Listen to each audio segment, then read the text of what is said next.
नोटबंदी मामले में सुप्रीम कोर्ट का फैसला। आज सुप्रीम कोर्ट की संविधान पीठ में सुनवाई जारी है। नोटबंदी के खिलाफ दायर 57 याचिकाओं पर आज फैसला आएगा। जस्टिस अब्दुल एस नजीर की अध्यक्षता वाली 5 जजेस की संविधान पीठ फैसला सुनाएगी। ये आपको सुनवाई दिखा रहे हैं, जो सुनवाई इस वक्त चल रही है। सुप्रीम कोर्ट का फैसला आ जाना है और उसको लेकर ये सुनवाई। Shri R Venkataraman, attorney general, Sri P. Chidambaram, Sri Shyam Diwan, and Sri Jaideep Gupta, Learned Counsel, and all other counsels appearing for the parties.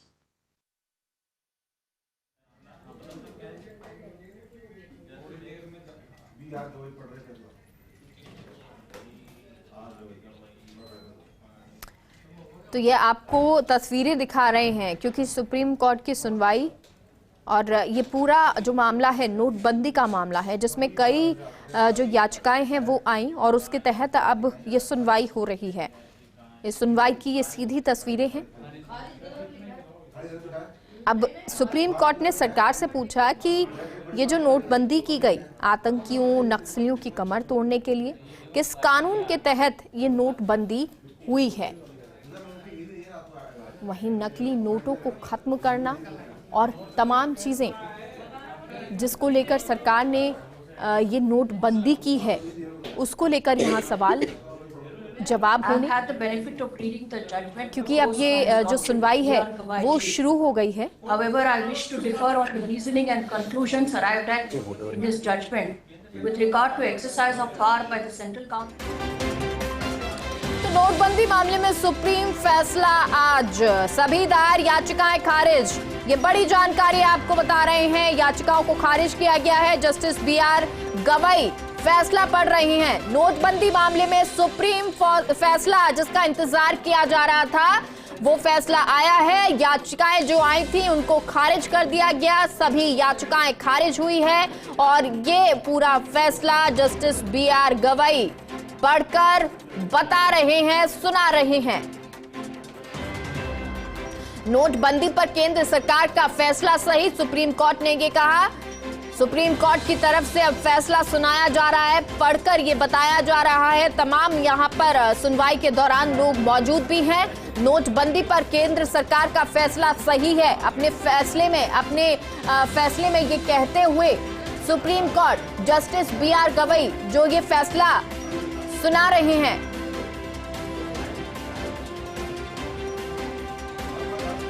और ये बड़ी जानकारी आपको बता रहे हैं। सभी याचिकाओं को खारिज किया गया है। 58 याचिकाएं यहां पर लगाई गई थी और सभी 58 की 58 याचिकाएं खारिज हो चुकी हैं। ये बड़ा फैसला नोटबंदी मामले में सुप्रीम फैसला आया है जिसका इंतजार किया जा रहा था और अब सुप्रीम कोर्ट ने इसको क्लियर कर दिया है कि नोटबंदी का केंद्र सरकार का फैसला सही।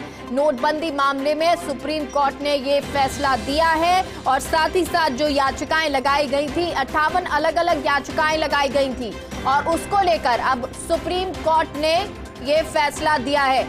सहयोगी गौरव हमारे साथ जुड़ गए हैं। गौरव, क्या कुछ जानकारी, सुप्रीम कोर्ट फैसला पढ़कर सुना रही है, BR गवई ये फैसला सुना रहे हैं जस्टिस, क्या कुछ इस फैसले में?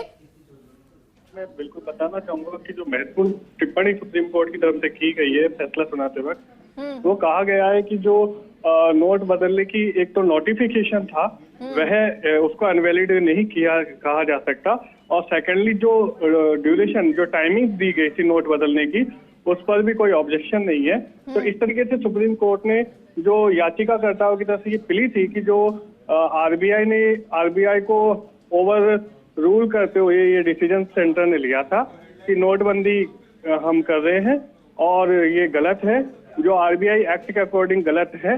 तो याचिकाकर्ताओं ने ये बात कही थी, उसको सुप्रीम कोर्ट ने सिरे से नकार दिया है। सेंटर ने जो पॉलिसी अपनाई थी और आरबीआई और जो कंसर्न जो संबंधित विभाग है उनसे बातचीत करते हुए जो उन्होंने हलफनामा पेश किया है उस पर सुप्रीम कोर्ट ने सहमति व्यक्त की है और यहाँ केंद्र को सुप्रीम कोर्ट से बड़ी राहत जो याचिकाएं हैं वह रद्द कर दी गई है, निरस्त कर दी गई है। जी ठीक है, क्योंकि 58 ये याचिकाएं थी, इसमें से किस किस की याचिका किसने लगाई थी? गौरव, क्या इसके बारे में जानकारी लग पाएगी और किस तरह की ये याचिकाएं थी, क्या कुछ इन याचिकाओं में कहा गया था? जी, मुख्य जो याचिकाकर्ता थे विनोद नारायण थे, और अन्य याचिकाओं में जो थे वो इनसे संबंधित ही लोग थे, जिनकी तरफ से ये बात रखी गई थी कि जो सेंटर ने सडन ये डिसीजन लिया था और 2016 में नोटबंदी कर दी गई थी, बिना किसी पुनर्विचार के कर दी गई थी। इसमें जो मुख्य बात यही थी कि ये जो अथॉरिटी है वो नोट बदलने के लिए वो जो है वो आरबीआई है, उसकी सेंट्रल बॉडी है। उस सेंट्रल बॉडी की अवहेलना करते हुए केंद्र सरकार ने ये डिसीजन लिया है और इस पर व्यापक चर्चा नहीं हुई थी। तो ये बातें जो है वरिष्ठ अधिवक्ता पी चिदम्बरम जो है पूर्व वित्त मंत्री है, उन्होंने सुप्रीम कोर्ट में रखी थी याचिका की तरफ से, जिसमें केंद्र के जो सॉलिसिटर जनरल थे आर वेंकट रमणी, उन्होंने अपनी बात को रखते हुए साफ तौर से कहा कि हमने जो डिसीजन लिया वो एकदम से नहीं लिया, इस पर पूरी व्यापक चर्चा हुई, संबंधित जो डिपार्टमेंट थे उनसे चर्चा होने के बाद ही सेंटर के द्वारा डिसीजन लिया गया और उसके बाद देश की जनता को जो है पूरा समय दिया गया कि वो एक्सचेंज कर सके नोट्स का। तो इस तरीके से 500,000 के जो नोट को लेकर जो याचिकाएं थी, जिसको ये चैलेंज देकर सुप्रीम कोर्ट पहुंचे थे याचिकाकर्ता कि ये गलत है, अवैधानिक है, उसको सुप्रीम कोर्ट ने एक सिरे से नकार दिया। जी गौरव, जो याचिकाकर्ताओं के अधिवक्ता हैं उनकी तरफ से क्या बात रखी गई, वहीं जो केंद्र सरकार के अधिवक्ता हैं उनकी तरफ से क्या कुछ कहा गया? पहले जो अधिवक्ता श्याम दीवान है और पी चिदम्बरम है, उन्होंने संवैधानिक पीठ के समक्ष सारी बातों को रखते हुए कहा कि जब ये डिसीजन लिया गया था और वो है डिसीजन एक सडन सरकार का अनाउंसमेंट था और जिस पर उनको ऑब्जेक्शन ये था कि इस तरीके की जब अनाउंसमेंट किया गया तो उससे पूरे देश में एक तरीके से गलत मैसेज गया, लोगों को मौका नहीं मिला अपनी बात रखने का। यहाँ तक कि जो बड़े लोग हैं और उद्योगपति और आम आदमी है, उनको कई दिनों तक लंबी लाइनों में लगना पड़ा और इस नोटबंदी के कारण देश की अर्थव्यवस्था को बड़ा गहरा धक्का लगा और वो सब बातें उन्होंने रखने की कोशिश करी जो कि वो कह सकते थे, जो सेंटर को अपोज कर सकते थे।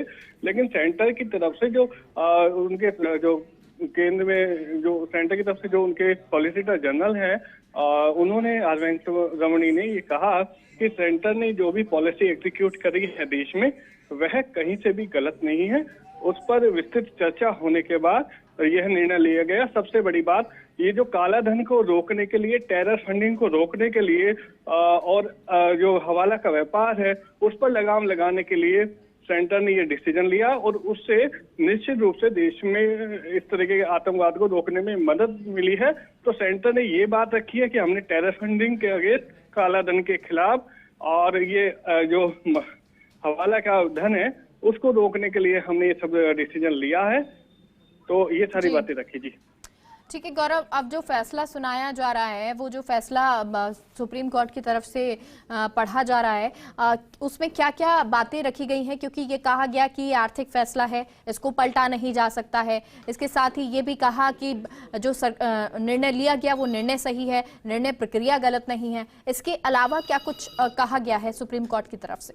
देखिए, जो पहले सुप्रीम कोर्ट ने याचिकाकर्ताओं की बात को रखा, फिर केंद्र की बात को रखा और उसमें कंक्लूजन में उन्होंने दो लास्ट में टिप्पणी करी, जिसमें एक तो था नोटिफिकेशन को लेकर और दूसरा था ये जो अवधि, जो ड्यूरेशन दिया गया था नोट बदलने का, एक्सचेंज का। इस पर सुप्रीम कोर्ट ने कहा कि ये जो है अनुपातिक रूप से ठीक है। और सबसे बड़ी बात, जो आरबीआई की ये लोग जो याचिकाकर्ता थे उन्होंने कहा था कि केंद्र के पास अधिकार नहीं है, आरबीआई के सेंट्रल बॉडी के पास अधिकार है नोट बदलने के निर्णय को लेकर। उस पर सुप्रीम कोर्ट ने टिप्पणी करी कि आरबीआई एक इंडिपेंडेंट बॉडी नहीं है, इसके लिए केंद्र के अधिकार अपने सुरक्षित हैं और केंद्र ने उनका प्रयोग करते ही यह डिसीजन लिया है और ये कोई गैर ये जो है असंवैधानिक नहीं है, यह बिल्कुल अनुपातिक रूप से सही और शुद्ध तरीके से उन्होंने अपने कार्य को किया है।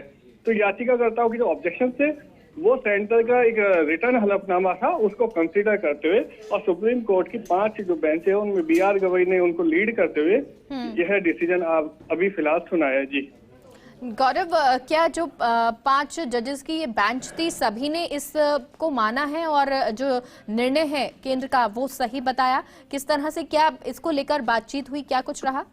देखिए अभी 5 जजों के डिसीजन को बीआर गवई जो है उन्होंने लीड करते हुए उसको सुनाया है। और इसमें जो उनका पूरा डिसीजन क्या था वह अभी जब आदेश की प्रति हमारे साथ पास आएगी तो ही हम उसको कंक्लूजन के रूप में बता सकते। फिलहाल बीआर गवई ने जजमेंट पढ़ा है क्योंकि तो उन्होंने कंक्लूजन ऑर्डर सुनाया है और इसमें अभी वो प्रक्रिया नहीं है कि उसका डिटेल क्या है, तो वह अब हम लोग प्रति उपलब्ध कराने के बाद ही आपसे बता पाएंगे। जी ठीक है गौरव, इस दौरान मौजूद कौन कौन रहा है? देखिए इस समय याचिकाकर्ताओं की तरफ से जो अधिवक्ता हैं वो उपस्थित रहे, केंद्र के अधिकारी जो सॉलिसिटर जनरल है वो उपस्थित रहे। और क्योंकि अब ये 5 सदस्यीय गवर्निंग बॉडी को लीड करते बीआर गवई साहब जो है वो ऑर्डर सुना रहे थे, तो उनसे संबंधित जजेस भी यहाँ रहे, तो ये सब लोग उपस्थित थे। और अभी डिटेल कॉपी आना बाकी है और अभी ऑर्डर पूरा सुनाया जाना भी है, तो अब प्रक्रिया चल रही है। जी अच्छा, यानी गौरव अभी ये प्रक्रिया चल रही है, अभी तक जो फैसला है वो सुनाया जा रहा है? जी ऑर्डर पूरा हो चुका है, ऑर्डर की कॉपी आना अभी बाकी है। मैं आपको बता रहा हूँ कि ऑर्डर की कॉपी आना बाकी है। कंक्लूजन जो है सुप्रीम कोर्ट ने अपना डिसीजन दे दिया है कि जो ये नोटबंदी है इस पर हम अभी फिलहाल इसको अवैधानिक नहीं कह सकते, लेकिन ये ऑर्डर अभी पढ़ा जा रहा है। फाइनली इसको पढ़ने के बाद जो निष्कर्ष निकलेगा वह उससे आपको अपडेट करा देंगे। ठीक है गौरव, अधिवक्ता दोनों पक्ष की तरफ से कोई अभी बाहर निकलेगा, किसी से बातचीत हो पाएगी? जी अभी ये संभव नहीं हो पाएगा क्योंकि जब ऐसे महत्वपूर्ण निर्णय होते तो सब एहतियात बरतते हैं कि फाइनल ऑर्डर अभी जब तक कोई भी हाथ में नहीं आ जाती कोई भी व्यक्ति अपनी तरफ से टिप्पणी करने से बचेगा। जी ठीक है, बहुत बहुत शुक्रिया गौरव पूरी जानकारी के लिए। और जिस तरह से ये पूरा मसला रहा है और जिस पर याचिका लगाई गई थी, 58 याचिकाएं लगाई गई थी, जिसमें ये कहा गया था, ये भी कहा गया था कि आरबीआई जो है वो नोट चेंज की बात कह सकता है। In either of the situations, the central government may proceed to demonetize the bank notes, but only through a legislative process, either through an ordinance followed by a legislation if the parliament is not in session, or by a plenary legislation before the parliament, and depending upon the passage of the bill as an act, carry out its proposal of demonetization. Then they are given the reasons for the same. And I have said why it should be through the legislative process. A parliament is often referred to as a nation in miniature. It is the basis for democracy. A parliament provides representation of the people of a country and makes their voices heard. Without a parliament, a democracy cannot thrive. Every democratic country needs a parliament for the smooth conduct of its governance and to give meaning to democracy in the true sense. Parliament, which is the center of our democracy, cannot be left aloof in a matter of such importance. Its views on the subject of demonetization are critical and of utmost importance. तो आपको बता दें खारिज कर दिया गया है याचिकाओं को। 58 ये याचिकाएं थी जिसमें अलग अलग बात कही गई थी। ये भी कहा गया कि आरबीआई जो है वो चेंज नोट कर सकता है, लेकिन अब कोर्ट की तरफ से ये कहा गया कि वो एक फ्री बॉडी नहीं है, जो एक्चुअल बॉडी है वो केंद्र है और वही काम करेगी। और इसलिए इस फैसले में जो नोटबंदी का निर्णय लिया गया ये प्रक्रिया गलत नहीं है। तो सभी 58 याचिकाओं को खारिज कर दिया गया है। हालांकि कई दलीलें जो हैं याचिकाकर्ताओं के अधिवक्ता की तरफ से दी गई थी, तो वहीं केंद्र की तरफ से जो अधिवक्ता हैं उन्होंने भी बताया कि किस तरह से ये जो नोटबंदी है वो की गई थी और क्या कारण रहे थे, किस वजह से ये नोटबंदी की गई थी। अब फैसला आज आना था और ये फैसला अब आ भी चुका है, जिसे पढ़कर सुनाया गया। 5 जजेस की ये बेंच जिसने कहा कि सरकार का फैसला सही है, करेंसी बंद करने में कोई गड़बड़ी नहीं है। बहुमत से संविधान बेंच का ये फैसला आया है। आपको बता दें सभी जजेस ने इस बात को माना है और बहुमत से बेंच ने ये फैसला किया है कि आर्थिक फैसले को पलटा नहीं जा सकता। Central board of the bank was consulted by the central government. Then deciphering the plain meaning of subsection 2 of section 26, I said the plain meaning has to be given to this. provision.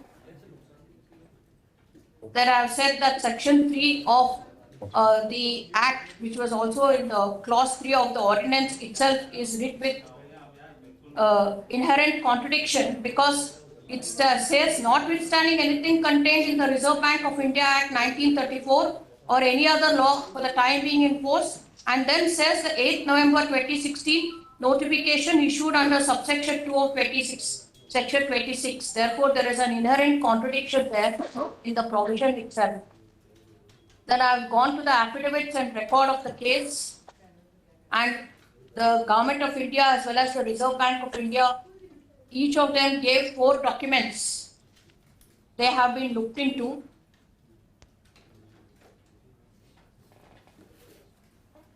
And on looking into the records, I find that the use of the words or phrases such as desired by the central government. Government had recommended the withdrawal of legal tender of existing 500 and rupees 1000 notes. Recommendation has been obtained, etc. are self-explanatory. This demonstrates that there was no independent application of mind by the bank. Neither was there any time for the bank to apply its mind in such a serious issue. This observation is being made having regard to the fact that the entire exercise of demonetization of all series of bank notes of rupees 500 and rupees 1000 was carried out in 24 hours. A situation where an independent authority such as the bank, based on its own appreciation of the economic climate of the country, recommends a measure to the central government, must be contrasted with another situation where a measure which originates from the central government is simply placed before such for seeking advice or opinion on such proposed measure. Proposal of the central government on a certain scheme having serious economic ramification has to be placed before the bank to seek its expert opinion as to its viability of such a scheme.